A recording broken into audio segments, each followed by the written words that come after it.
in a different setting. Oh, Darby! You can't even see him. Well, he fell over. You can see his ears. Guys, this is Darby. I bet this is the last thing you expected me to pull up. This is Darby. This is my giant duck. I won him in an Easter egg contest. This is my not new. This is a second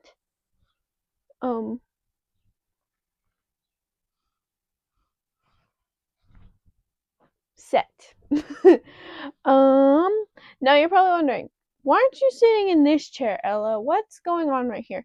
Okay, guys, listen, get with the program. You're supposed to be on my bed. I have a pile of stuffed animals on my bed and on this chair. Oh my god, an LPS! I'm just gonna put her right. Oh wait, she needs her ears. Put right here. So listen, guys. No, I'm not a hoarder. Listen here. This episode is gonna be a crazy one, okay? It's gonna be crazy. What are we talking about, you may ask? What are we talking about? Well, guys, I learned a bunch of new things recently. We are going to be talking about the Great Emu War. That's what we're going to talk about for a little bit, and then we're going to get into another topic, okay? But right now, we're talking about the Great Emu War. Okay, listen, I just learned about this today, and I need to talk about it. I need to talk about it. I need to get down to business on this, because the name itself intrigued me. So, I need a drink first. I got my drink. Now it's going to sit here periodically. Okay, the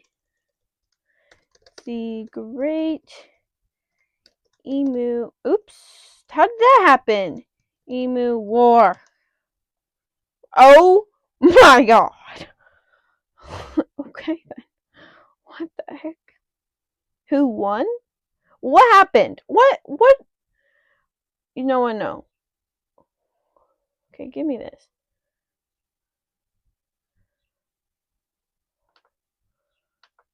Guys, why isn't my thing working? Okay.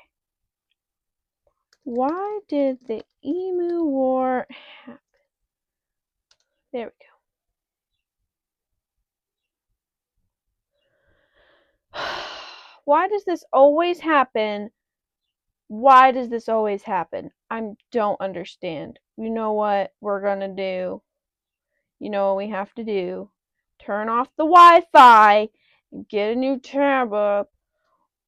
What was the Emu War in Australia? Okay.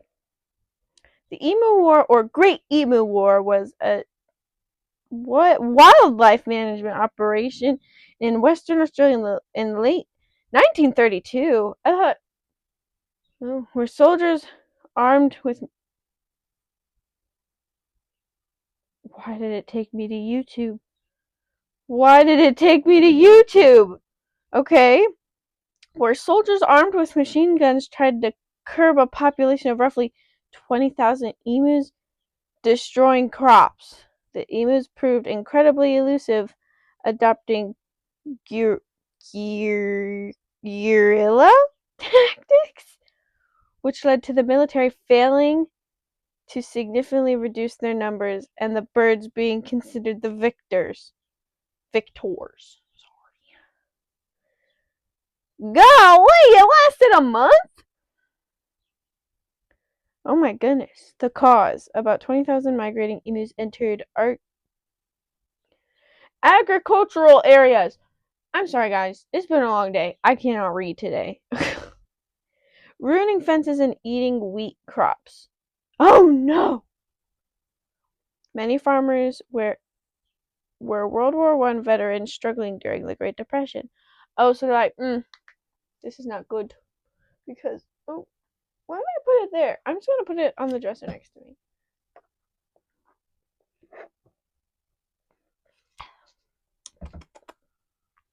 So, like, guys, we're trying to live here.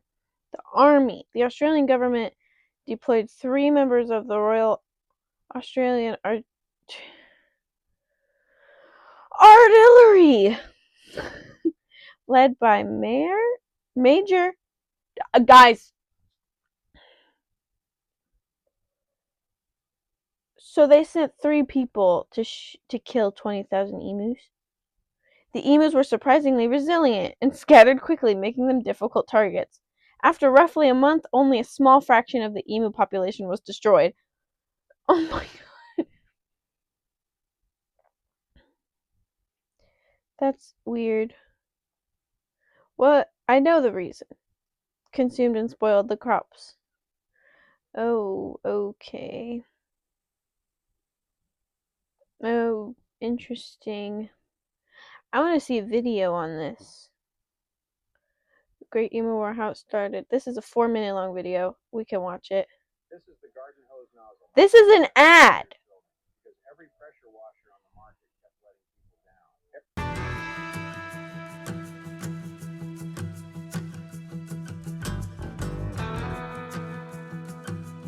By 1932, its migrations to the southwest had made it a nuisance to wheat farmers. The series of actions that followed came to be known as the Emu War. It's a topic that's captured the hearts and minds of internet users all over the globe. How did the Australian Army lose a war to a bunch of flightless birds? While it may seem comical now, look at their butts the jiggle. Great Emu War, spanning just over a month in 1932, was serious business. So, how did the conflict start exactly? Oh my god, they literally just shot at them. Well, you're not going to get them that. Move quicker, buddy. Australian servicemen were given land by the government in the wheat belt region of Western Australia, with hopes they would start a new life. That didn't quite go to plan. The Great Depression of the early 1930s sent wheat prices plummeting, and farmers expanded their crops as they looked to muster a profit. That's when the emus showed up. They chose the worst time to show up. 20,000 migrating emus found their way onto farms after breeding, in the process destroying fences and valuable grain.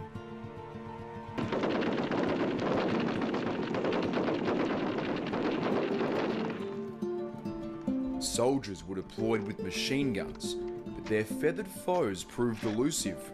"The emus are more than holding their own," read one report from the Daily News dated November 3rd. Only 20 emus were reportedly killed on the first day of battle, with many more injured. An ambush on November 4th went awry when a machine gun jammed. They look so silly when they run. 1,000 assembled birds killed. When the army withdrew on November 8 after 6 days of battle, 2,500 rounds of ammunition had been used to kill between 300 and 500 emus. In a second cull, soldiers destroyed thousands of emus before a ceasefire was called on December 10. Now the war is stuff of legend, with stories passed down from generation to generation. Ralph English's father managed a property next to the battleground during the Emu War. Ralph says when in full flight, the birds do serious damage. Like when they had dry seasons up in the pastoral areas, the emus would just naturally migrate south. And of course, as soon as they come across some wheat or something in paddock, they thought they were in heaven. So the worst part about emus is that it's not what they eat, it's what they flatten. Like they just tramp around out in the crop and knock it all over and play in it and just be a damn nuisance. In Merredin, 60 kilometres south of Campion, library manager Wendy Porter has trawled through the archives where she's uncovered little-known details about the battle, including 2 men who reportedly tried to pay their tax with dead emus. That's actually how I first found out about the Emu Wars. I was just going through the papers. You look at all the ads and the court reports and all that. It's interesting because of how they wrote. There was no political correctness, none of this. So it gets very interesting. But I actually saw an article on 2 wheat belt farmers who decided to pay their tax bill, or try to pay their tax bill, with emus. So then you do a search on emus, and then the Emu Wars come out. She says talk of Western Australia seceding from the rest of the country contributed to the army being called in. Going through all the reports, it became clear to me that there had to be something else around it, and that's when I started finding the information that WA was talking about seceding. So looking further, and there's reports saying that there was problems in WA, we need to help them. So, who won the war? It's hard to say. Some say the emus lost the battle but won the war. Others say the farmers lost, having used so much ammunition to kill such few birds. One thing's for sure, Australia greatly underestimated the emus. What do you mean you don't know who won? It is very obvious that the emus won. Because did they meet their goal? No. They used a lot, like, the emus lost the battle but won the war. They lost 20 people. They lost 20. Did the humans lose anybody? Not really, because they weren't fighting. I thought the emus were fighting. Next topic is animal oddities, which is not like, for some reason my brain immediately goes to like odd statues of different animals, like those fake ones like from the Victorian era. But no, we're talking about like fun facts. Like, wait, what is oddest fact about what animal should I do? I'll do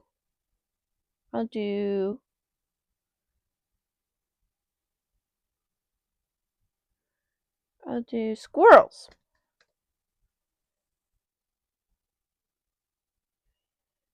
They engage in deceptive catching. What? What? They will pretend to bury a nut to deceive onlooking thieves, digging a hole and covering it up without actually leaving any food. That's funny. That's really funny. They are also surprisingly destructive. That is not surprising. They are rodents. Rodents. Having caused hundreds of power outages, including shutting down. Whoa! They shut down the stock market. I didn't know about that. Constant growth. Their front teeth never stop growing. Well, they're rodents. A lot of rodents do that. Master thieves. They lose up to 25% of their hidden food to other thieves, yet have excellent memory for their own. Girl, what? California ground squirrels can neutralize rattlesnake venom, with adults able to battle snakes without injury. Cool! I didn't know that. Wait. Hey, this is Editing Ella here. I just wanted to say, I don't know how I didn't notice this, but I absolutely love it. You can, like, see in there, I for some reason skipped right over it, that squirrels use their tails as umbrellas. Now, I'm seeing this when I'm editing, and that is the cutest thing I've ever heard of. That is the cutest thing ever. They do it to regulate, like, their blood flow, but they use their tails as umbrellas? I need to see a picture of this. Probably the cutest thing I've ever seen in my entire life. Anyway, that's all I wanted to say. Since we're all about the history on this channel for some reason, oldest picture of a squirrel. Oh, I can't spell squirrel apparently. The oldest known photograph of a squirrel is featuring a boy holding his pet squirrel. See, I knew you could have them as pets. My dad lied to me. Oh! That's not cute. Oh, is that a... What the... Google. Girl, what's going on here? I don't think they actually have a picture of it. Oh, wait, is that it down there? Oh my god, look, it's a guy and his pet squirrel. That's cute. Wait, let's go to all. Okay. A notable example of early pet photography, part of the Hall family. I don't really care. I don't care about that. It's considered one of the earliest known, if not oldest, photographic representations of a squirrel. Interesting. Now I'm going to go back again. Look at them. They're so cute. Okay. Let's see, guys. What's another animal? Like, I'm trying to think of, like, the most random animal that like, ever. Ooh, wombat? That's pretty random. They're only known. Everyone knows their poop is a cube. Oh, their pouches face backwards? Interesting. Iron-plated rear end. Wombats have a tough, I'm assuming that means cartilage, rump used to block burrow entrances, and they can even crush the skulls of predators like foxes against the roof of their tunnel. Oh my god! Where'd she get this BBL? Let me call the doctor. That wasn't funny, guys. Extremely slow digestion. It takes 14 to 18 days for a wombat to digest its food. Me too, girl. I don't want to talk about it. Fast diggers and runners. Despite their stocky build, they can run up to 40 kilometers. Roughly 25. Dang! They can run as fast as a car in a school zone. But I want to know. Okay, I'm going to change this word to weirdest. Weirdest fact about wombat. I know about the cube-shaped poo. I don't care about it. Because it's the only known fact of them. It's the only special thing about them. Let's look at the animals I have sitting next to me. Penguins! I love penguins, but I don't know very odd things about them. They engage in a catastrophic molt, losing all their feathers at once! Like an exploding pillow! Oh my god, I need to see a picture of that. Holy crap. What's it called? Okay.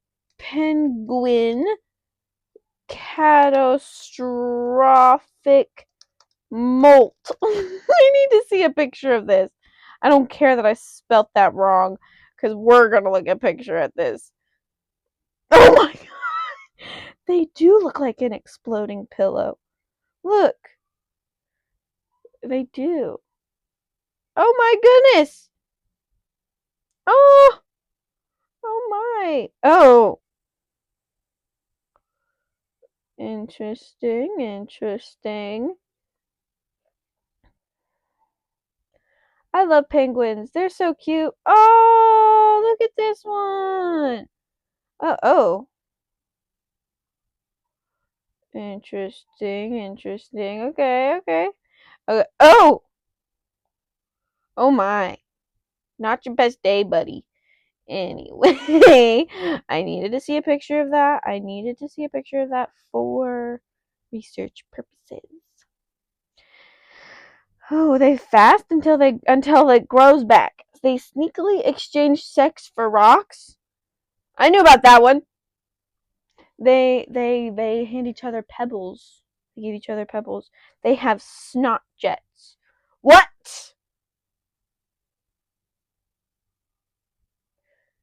Oh my god. Penguins have a special, I don't know that word, sorry, gland that filters salt out of their bloodstream since they drink salt water, which they can excrete, I think that's the word, through their nasal passages, causing them to constantly sneeze or have the sniffles.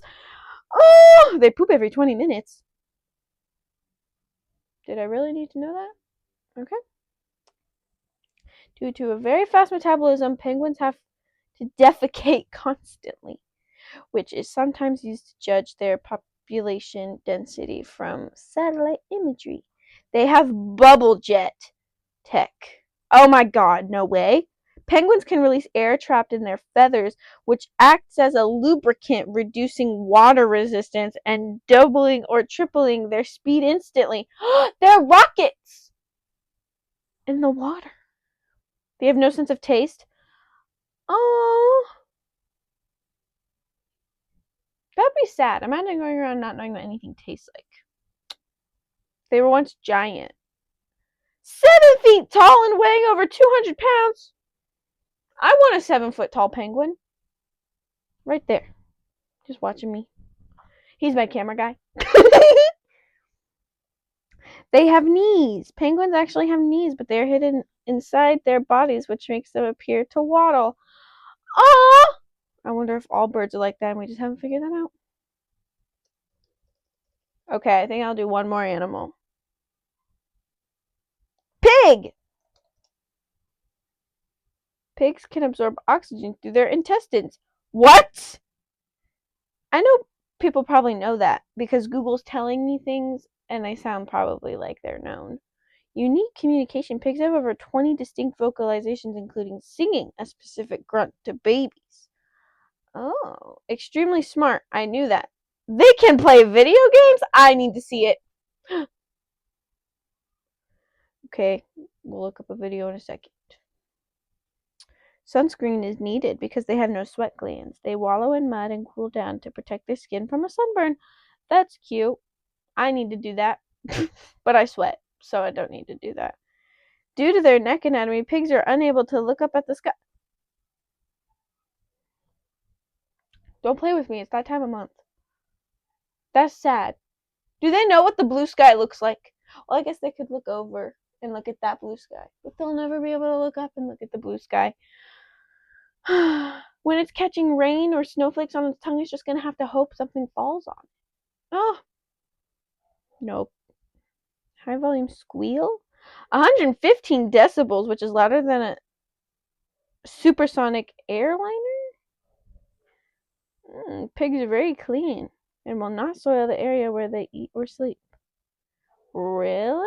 Interesting. Okay, I need to see a video of a pig playing a video game. Pig playing a video game.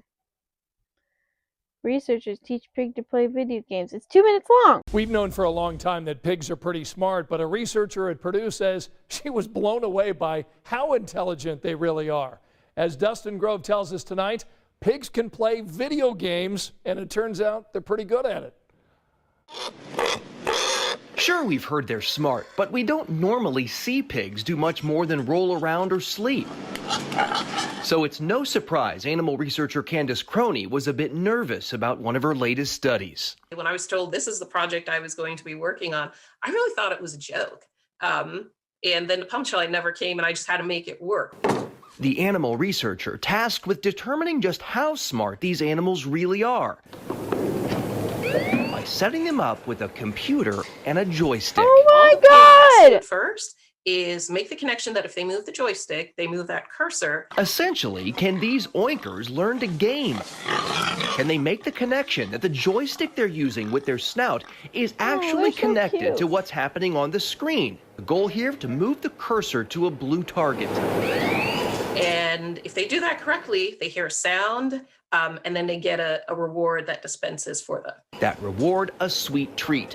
And over the course of about 2 years, the results were surprisingly sweet too. All the pigs performed above chance level of success. Meaning it wasn't just luck that Hamlet, Omelette, Ebony, and Ivory reached their targets over and over again. So you get a sense of there really is learning there. It's not guesswork. What went through your mind when you saw this happening? I was in shock and awe, just like everybody else who has seen it and been delighted to see that they could do this, because I didn't think they could do it. Now, Croney and her colleagues are looking into how to learn even more from these guys.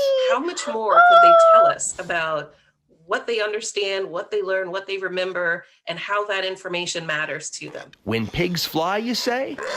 Don't tempt them. A fun story. A fun story.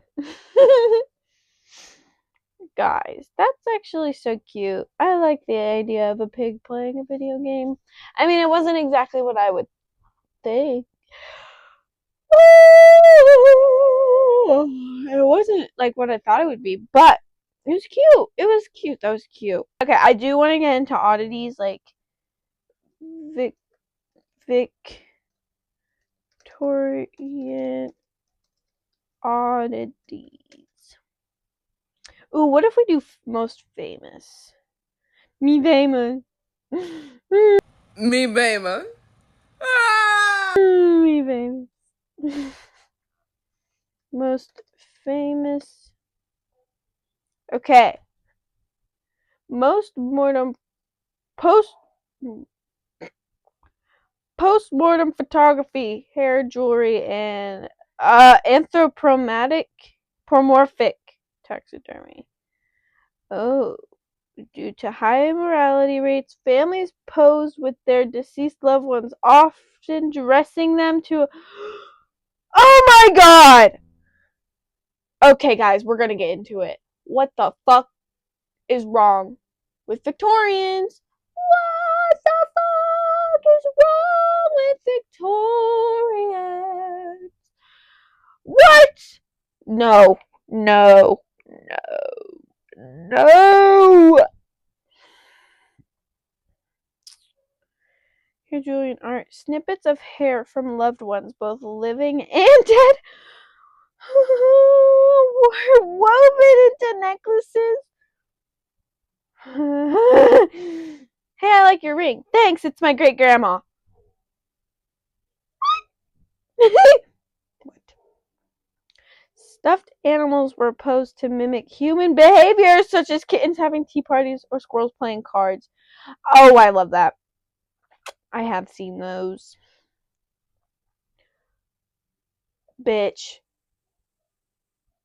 Mummy unwrapping parties.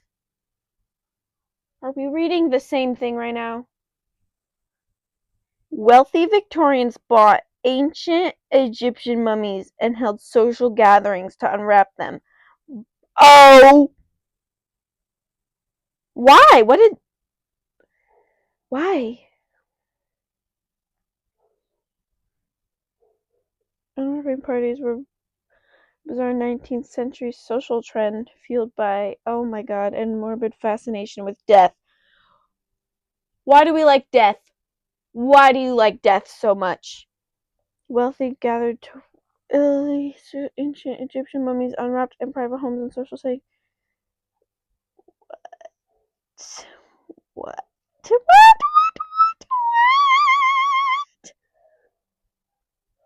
Why? That's so rude. That's like going into a graveyard and pulling out a body and then opening the casket and looking at it. A mummy would trinkets found within the wrappings, such as amulets, jewelry, or oh, party favors. You mean the things they were passed on with? That is so insanely disrespectful. Holy shit. No, I'm mad. No, I'm mad. We can't talk about this anymore. I'm mad.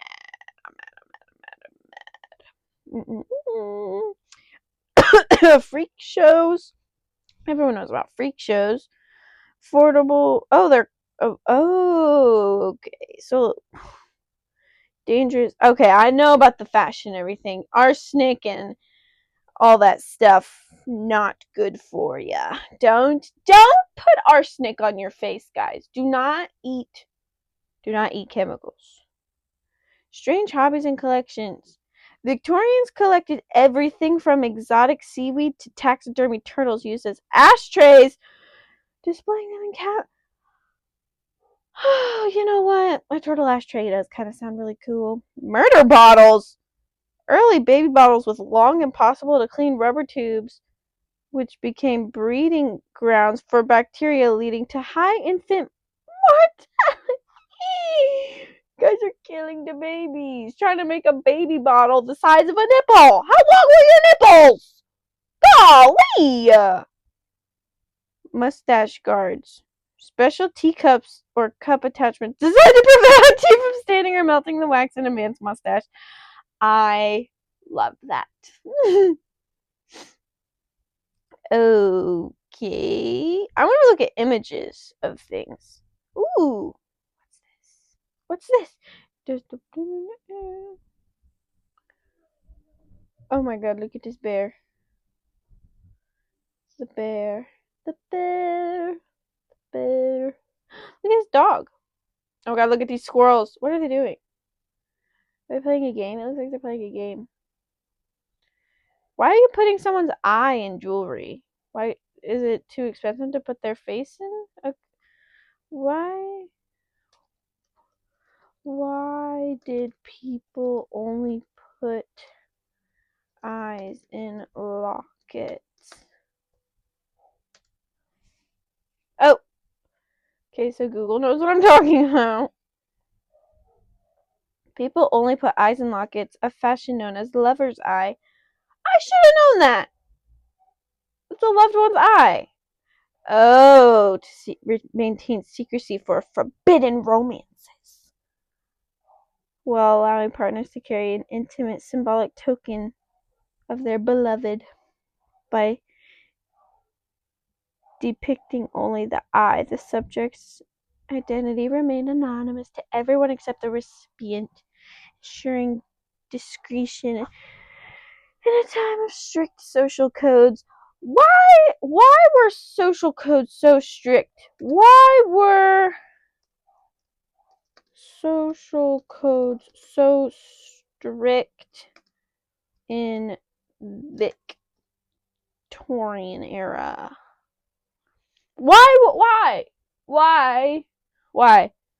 A desire to establish order amid rapid industrialization, maintain rigid class distinctions, and promote a morality based on restraint, hard work. That doesn't tell me anything. Oh, the era was marketed by massive social upheaval, causing the middle and upper classes to adopt strict manners and respectability as a way to define themselves against the working poor and manage the anxiety caused by some. We need to look cool. We need to look cool. The poor people can't know that we're not cool. They can't know that we're exactly like them. We need to be cool. We need to look cool. We need to act cool. And we all need to hate each other. We're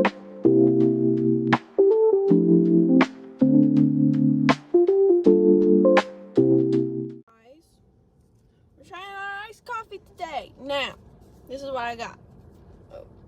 A venti iced coffee with vanilla sweet cream cold foam. Line the cup with caramel. 6 classic, 6 dark caramel. An extra splash of sweet cream. And extra caramel drizzle.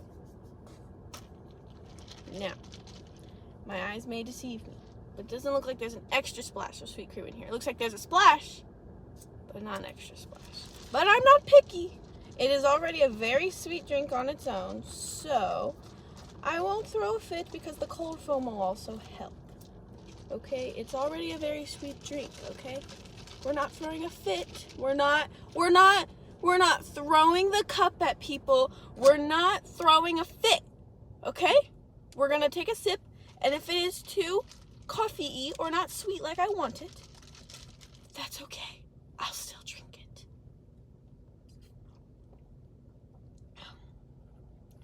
Now,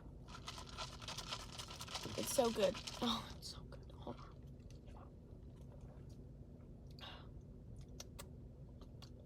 on. Shout out to Noah. You did great. I know I pissed you off with this one, but you did great. Came to the window. Ella, what is this? It's gonna help me clean my room, I promise. Yummy. I also got a bagel. A bagel. I got a bagel. It doesn't say with cream cheese on it, but it looks like I got a free cream cheese. Period. A napkin. Oh, 2 napkins. Oh, I'm spoiled. Okay, we can head home now. What is Ella's agenda today? What is Ella's agenda? It's Saturday, February 28th. Yes, because tomorrow's the 1st. Love you, Nana. Anyway, what is Ella doing today on February 28th? Ella got her coffee, so she has enough energy to clean her room. And, oh! Okay, thank you. I was gonna say, if you're not gonna let me come out, bro, that's gonna be actually kind of rude of you. Anyway, what was I gonna say? Oh yeah, clean her room, probably do some laundry, and what else? Oh, write her book. Write in the book. We have to write our book. Probably not gonna get to that a lot because my room is actually a disaster. I have 2 hampers of clothes. One dirty, one clean. Full. Overflowing, in fact. Full and overflowing, in fact. So, we're gonna get home. We're gonna eat my bagel. We're gonna drink some coffee. Put on a YouTube Shauna the Mom. Shout out, Shauna the Mom. Because I'm obsessed with her compilations of every single episode of her series. I've watched it 5 times. And will I watch it again? Yes. Yes. Because it is my favorite TV show. And I need to continue to stay caught up. So that I know when the new one comes out, that I'm completely caught up. It would be magical if one day I'm watching part 4 and I finish it. And the next video is part 5. I think I'm getting sick. My voice sounds kind of normal, but it feels like it doesn't sound normal, if that makes sense. I was coughing earlier. I was cleaning my ears, and I coughed. I don't know if anyone else like has the urge to cough when they're cleaning their ears or like when they push too far. But I got that little sensation in my mouth, in my throat, not my mouth. And I'm well aware that this dairy-filled drink is not gonna help with the phlegm that hurts my throat every night. I am very aware that it's gonna make it worse, but I need the energy. One thing I really want to know about is superstitions. Okay, we're just like literally doing whatever. This is like a chaotic episode because I just want to talk about a bunch of things. I feel like yapping and I feel like answering a lot of questions right now. Origin of superstitions. How did superstitions start? A human Okay. Need to feel in control and safe in unpredictable situations, often stemming from ancient cultural, religious, or folkloric traditions that linked specific actions to luck. Ooh, why isn't my mouse moving? There we go. These beliefs often survive through generations as myths and warnings designed to explain the unknown. Okay, here we go. Knocking on wood. Originated with ancient pagans who believed spirits lived in trees. Knocking asked for protection or showed gratitude. I knew that, but I forgot I knew that. So this is still new information to me, kind of. Wow! Walking under a ladder dates back to ancient Egypt, where a ladder against a wall formed a sacred triangle. Pyramid.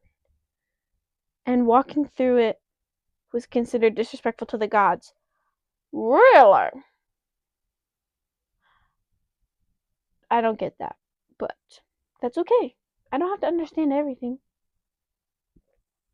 Breaking a mirror stemmed from ancient belief that a mirror reflected the soul, and damaging it damaged the soul, resulting in 7 years of misfortune.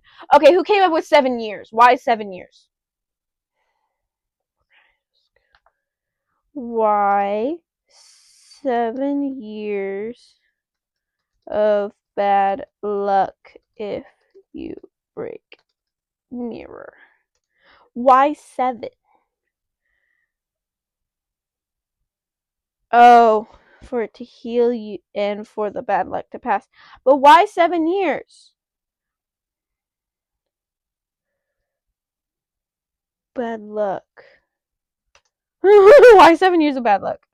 Life renewed itself every 7 years. Oh, yeah.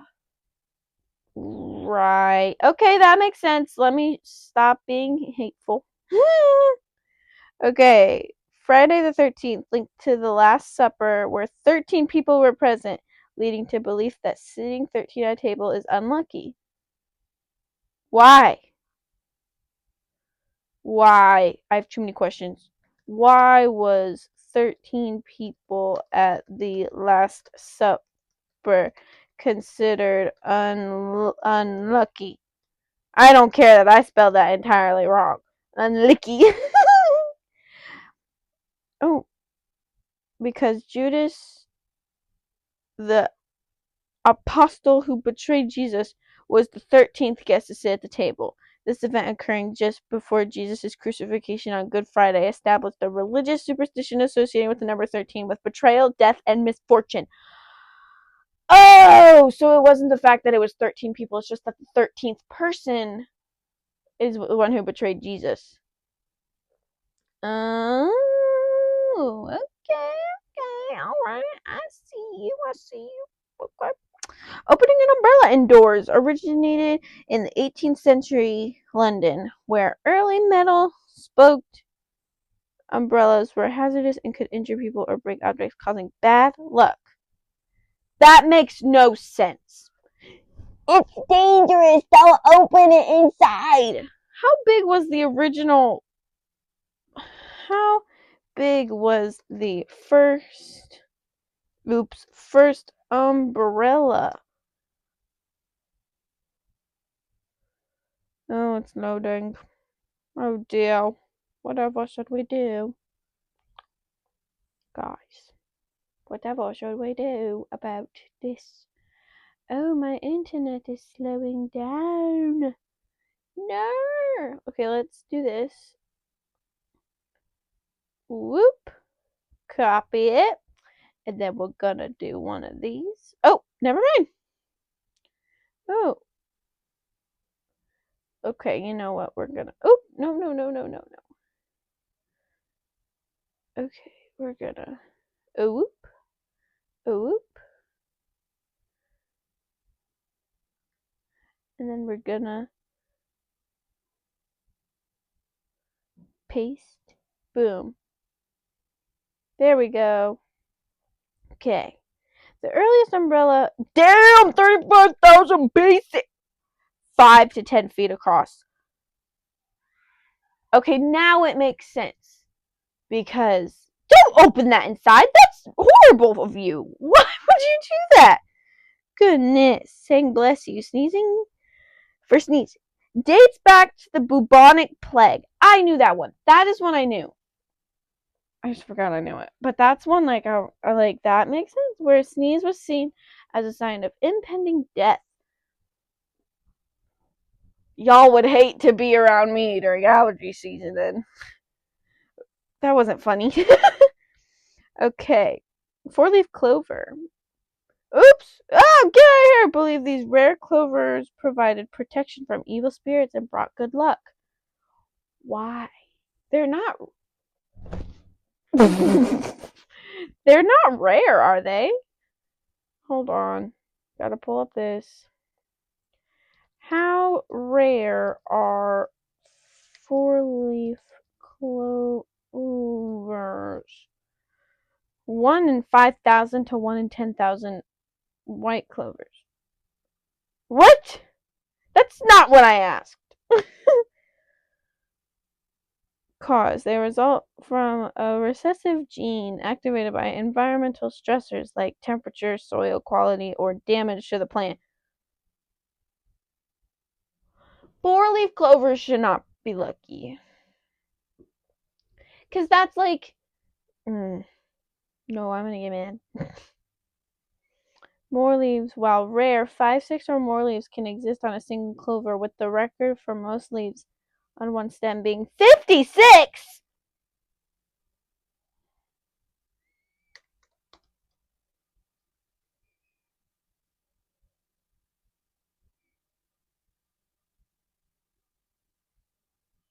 Oh my.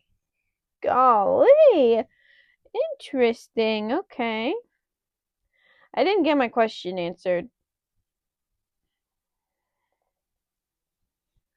Carrying a rabbit's foot. Rooted in. Oh, I forgot about the rabbit's foot. No, ma'am.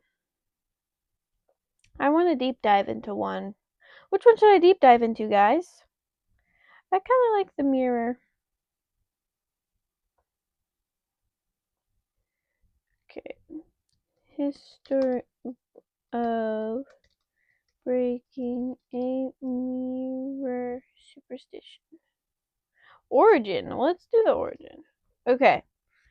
The superstition that breaking a mirror causes 7 years of bad luck originated from ancient Roman and Greek, but it's always the Romans and the Greeks. It's always them.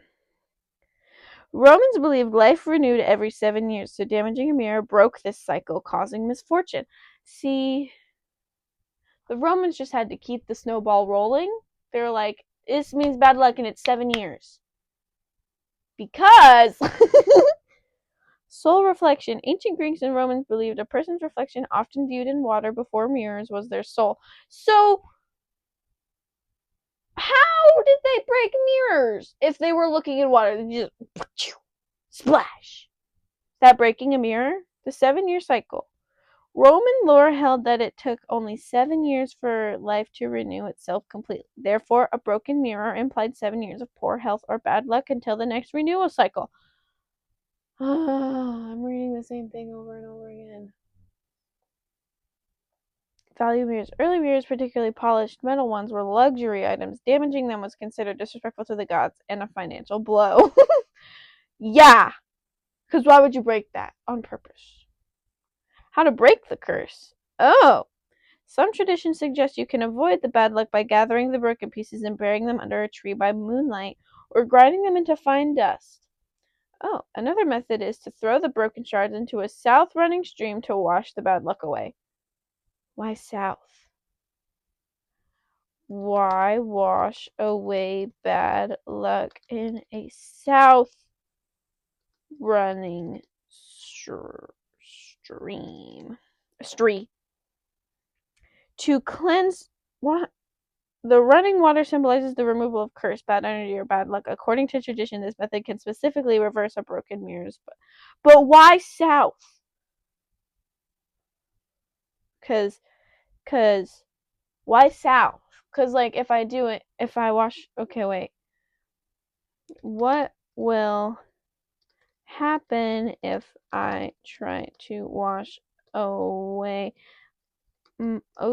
Away my bad luck in a north running stream instead of a south running stream. Any running water. So, why didn't you guys tell me that? Sorry.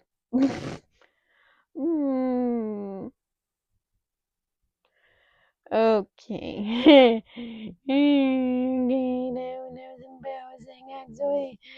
Embarrassing acts away. I do want to look into the knocking on wood one.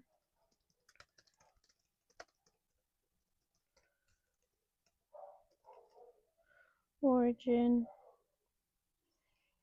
Okay. Oh, ancient European pagans. Oh, yeah. Because spirits in the forest or in the woods. Tapping woods was a way to invoke protection, show gratitude, or ward off evil spirits. Others believe it stems from a 19th century children's game called Tiggy Touchwood. What the heck? What is that? Hold on. Tiggy Touchwood game. What is that? A 19th century British children's chasing game or variant of tag, where players are safe from being caught, tagged, if they are touching a piece of wood, such as a tree or door. The Tiggy chaser pursues others, and anyone caught becomes the new Tiggy.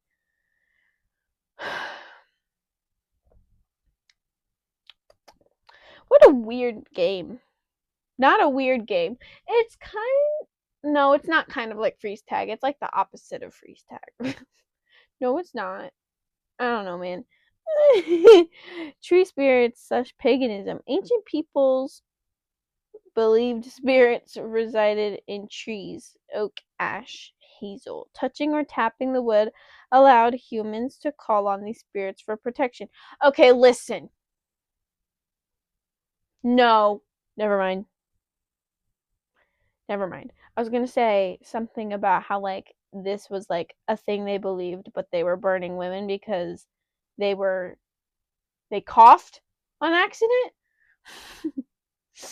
Chasing away evil. Knocking was used to prevent malevolent spirits from hearing you boast about good luck, thus stopping a reversal of fortune. Okay. Christian tradition. Some associate the custom with touching the wood of the cross from Christ's crucifixion for protection. Crucifixion. Crucifixion? Crucifixion. Yeah. Okay. That makes sense because they have the cross like on their neck where they have a cross like the power of Christ compels you. I don't know, sorry. We already read this one. 19th century beliefs. While often deemed ancient, there's a lack of evidence linking early tree worship to modern usage until the 19th century. What? Alternative explanations, I like those. Appalachian weaponry theory. One theory, a single user on Facebook suggests, claims it originated with 18th century American riflemen tapping their weapon stocks to settle gunpowder. And that gives them good luck on the battlefield or like finding something to hunt. What? Regional variations. In Southeast Asia, Indonesia, and Malaysia, people might tap their heads when saying amit amit to avoid bad luck. I like that better. Known as touch wood in the UK, it is widespread, largely circular habit used to avoid tempting fate after speaking. Oh, so like I've never been pulled over before. And that's what I'm assuming that means. Interesting. My screen's really dark. Ooh! I can see. Guys. I need to see. Wait, there's one. What was it? Random lesser known superstitions. Because everyone has their things that they know. Avoid cutting nails at night to prevent premature death. I just cut my nails last night. Oh no! Not whistling indoors to avoid summoning demons. I did know about that one. And not placing purses on the floor to avoid becoming poor. Ah!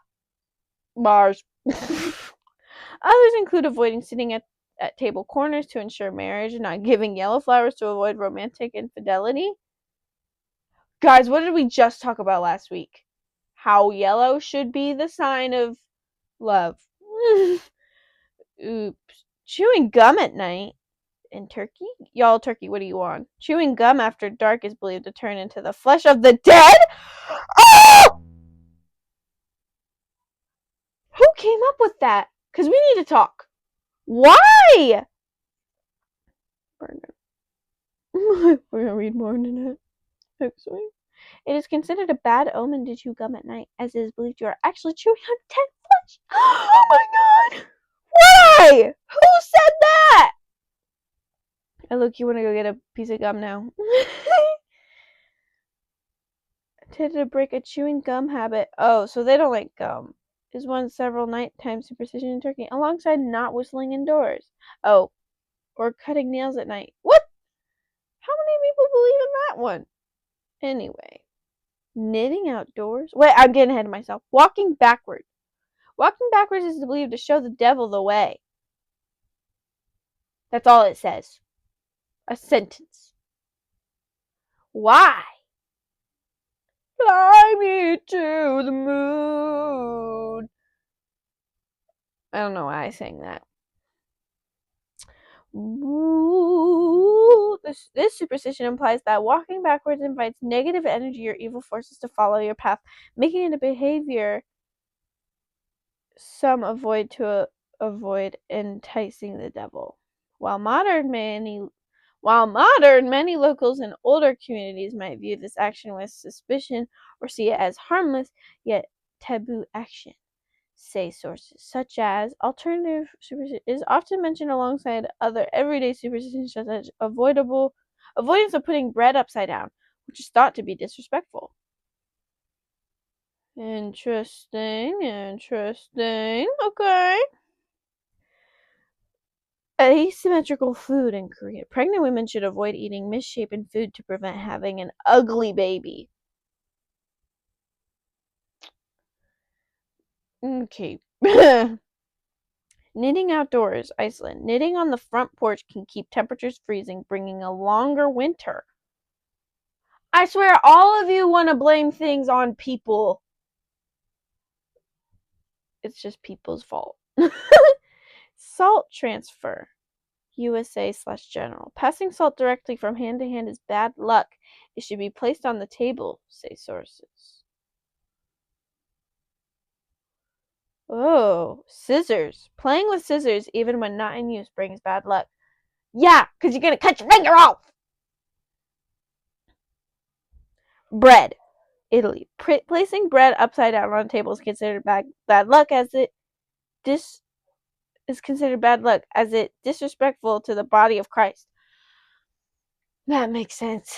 Yeah, I should have thought of that. Shoes. Leaving shoes upside down is considered bad luck. Why? Ah! Why is it considered bad luck leaving your shoes upside down in Egypt? It is traditionally believed to be an insult to God, disrespectful, and a way to invite evil, or, according to some, inconspicuous events into the home.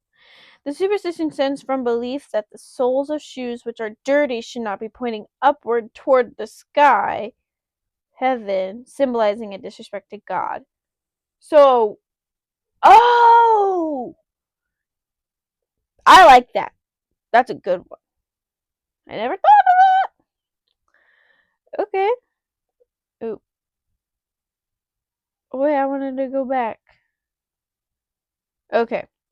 Water cheers, Germany. Toasting with water is thought to wish death upon people you are drinking with. Why? Why? Why? That's so silly. That's really funny. Oh, good luck superstitions. Guys, this is what we need. Dog poo.